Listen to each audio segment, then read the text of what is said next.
Hi everyone. तो आज का हमारा टॉपिक है कैपिटल स्ट्रक्चर, जिसमें हम थ्योरीज ऑफ कैपिटल स्ट्रक्चर को कवर करेंगे और वन बाय वन इनको डिस्कस करेंगे।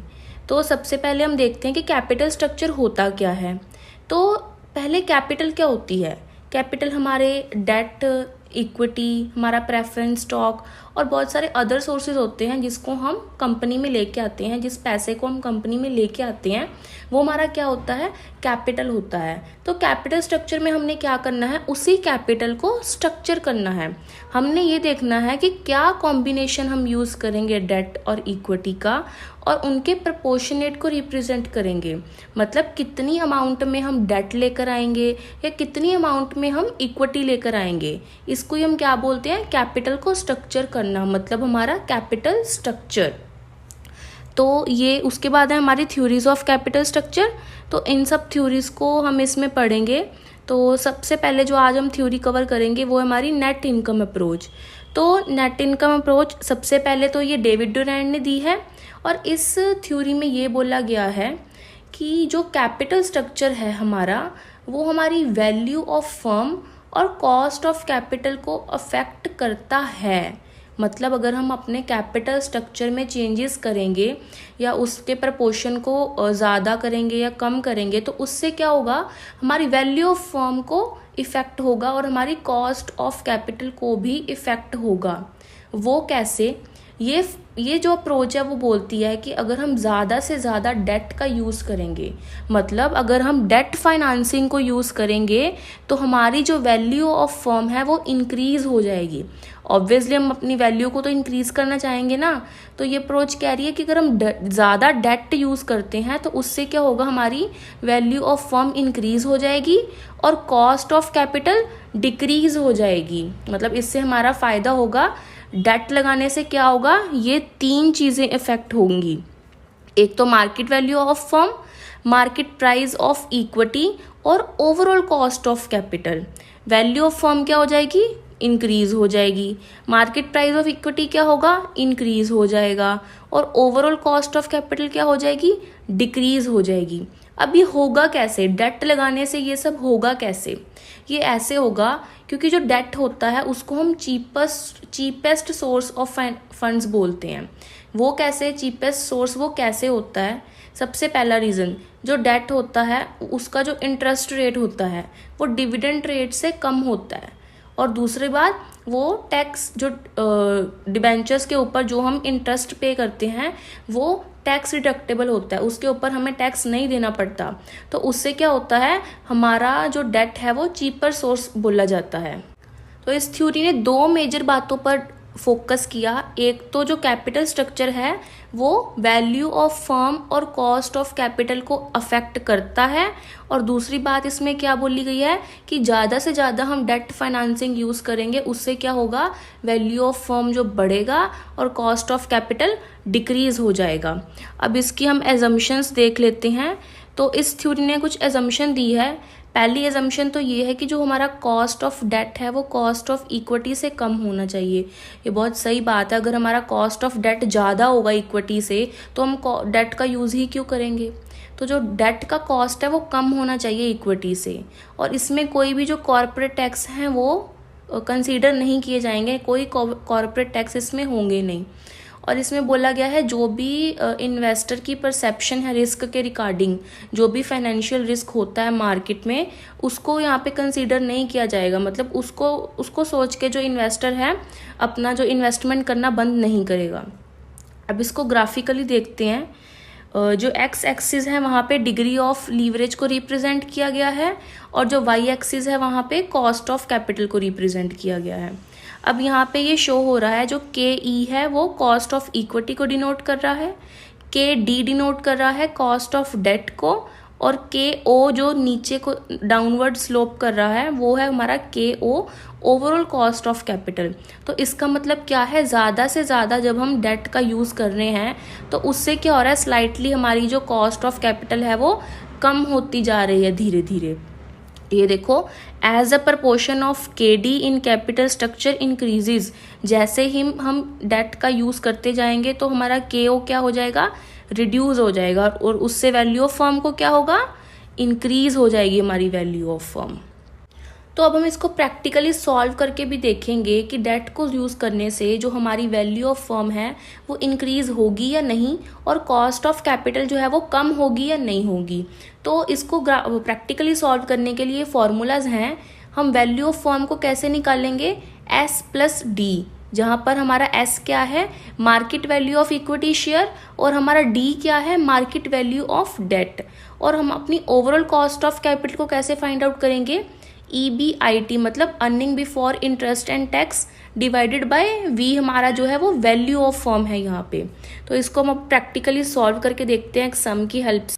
तो ये हमारा क्वेश्चन है जिसमें हमें दिया गया है कि जो कंपनी का नेट इनकम है वो 80,000 रुपीज़ है, और उसके पास 2 लाख रुपीज़ के 8% डिबेंचर्स हैं, और साथ ही में इक्विटी कैपिटलाइजेशन रेट भी दिया गया है 10%।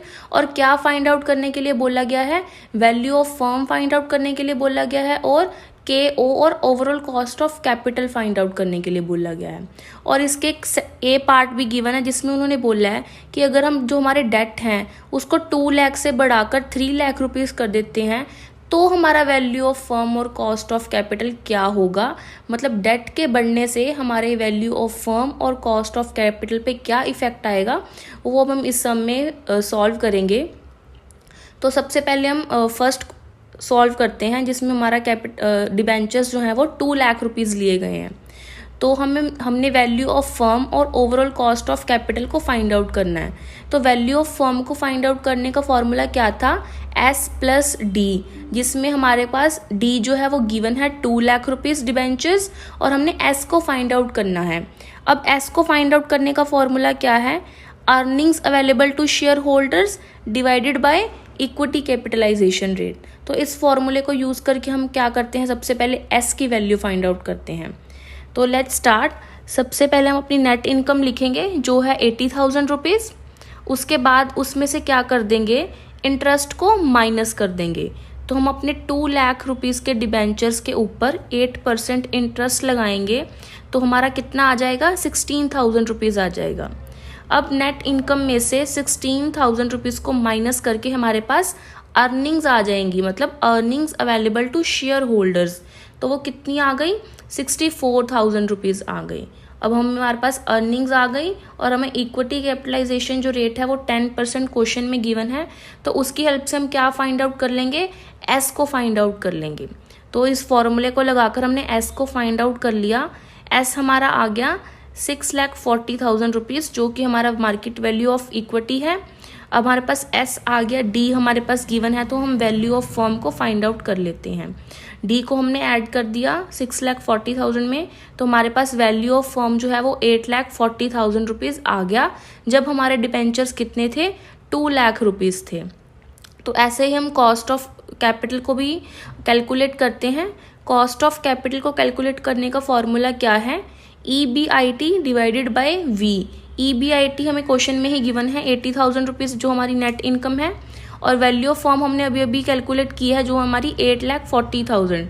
तो इस फॉर्मूले को यूज़ करके हमने ओवरऑल कॉस्ट ऑफ कैपिटल को भी फाइंड आउट कर लिया, जो है हमारी 9.52%। ओवरऑल कॉस्ट ऑफ कैपिटल हमारे पास कितनी आ गई, 9.52%। तो ये था जो जब हमारे पास डिबेंचर्स 2 लाख रुपीज़ थे। अब हमने क्या कर दिया, डिबेंचर्स को बढ़ा दिया, मतलब डेट फाइनेंसिंग को बढ़ा दिया, बढ़ाकर 3 लाख रुपए कर दिया।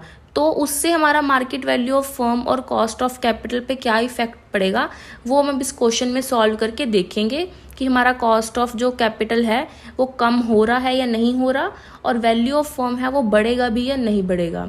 तो सबसे पहले वही नेट इनकम है हमारी 80,000, उसके ऊपर इंटरेस्ट को हम लेस कर देंगे 3 लाख रुपीज़ के ऊपर 8% इंटरेस्ट, जो हमारा आ जाएगा 24,000 रुपीज़। और नेट इनकम में से इंटरेस्ट को माइनस करके हमारे पास क्या आ जाएंगी, earnings available to equity share holders. 56,000 rupees earnings हमारे पास आ गई हैं। अब हमने इससे S को फाइंड आउट करना है, तो फॉर्मूले को लगाकर हम क्या कर देंगे, S को फाइंड आउट कर लेंगे, जो हमारा S आ गया है 5,60,000 रुपीज़। अब हमारे पास एस भी फाइंड आउट कर लिया हमने, और मार्केट वैल्यू ऑफ डेट तो हमें पता ही है 3 लाख रुपीज़। तो इन दोनों को ऐड करके हम क्या निकाल लेंगे, हमारा value of firm find out कर लेंगे। तो उन दोनों को ऐड करके हमारा वैल्यू ऑफ जो फर्म था वो 8,60,000 रुपीज़ फाइंड आउट हो गया है। तो ये देखो, कंपेयर करके देखो, जब हम डेट को 2 लाख रुपीज़ लगा रहे थे तो हमारा market value of firm 8,40,000 rupees था। अब हमने डेट फाइनेंसिंग को जब बढ़ा दिया तो हमारा मार्केट वैल्यू ऑफ फर्म क्या हो गया, 8,60,000 रुपीज़ हो गया। मतलब डेट को यूज़ करने से हमारा जो मार्केट वैल्यू ऑफ फर्म है वो बढ़ जाता है। अब वैसे ही हम कॉस्ट ऑफ कैपिटल को कैलकुलेट कर लेंगे। कॉस्ट ऑफ कैपिटल को कैलकुलेट करने के लिए उसका फॉर्मूला यूज़ करेंगे। 80,000 डिवाइडेड बाय हम क्या कर देंगे, हमारा वैल्यू ऑफ फर्म, जिससे हमारा कॉस्ट ऑफ कैपिटल निकल के आ गया 9.30%। इसको भी कंपेयर करके देखो, पहले हमारा कॉस्ट ऑफ कैपिटल था 9.52%, अब हमारा कॉस्ट ऑफ कैपिटल कम हो गया है 9.30%। मतलब जैसे इस थ्योरी ने क्लेम किया था कि अगर हम ज़्यादा से ज़्यादा डेट को यूज़ करते हैं तो उससे क्या होता है, हमारा कॉस्ट ऑफ कैपिटल कम होता है और मार्केट वैल्यू ऑफ फर्म ज़्यादा हो जाता है। I hope this approach is clear, और हम नेक्स्ट वीडियो में हमारी नेक्स्ट अप्रोच करेंगे। तो if you like this video, please like, comment, share and subscribe to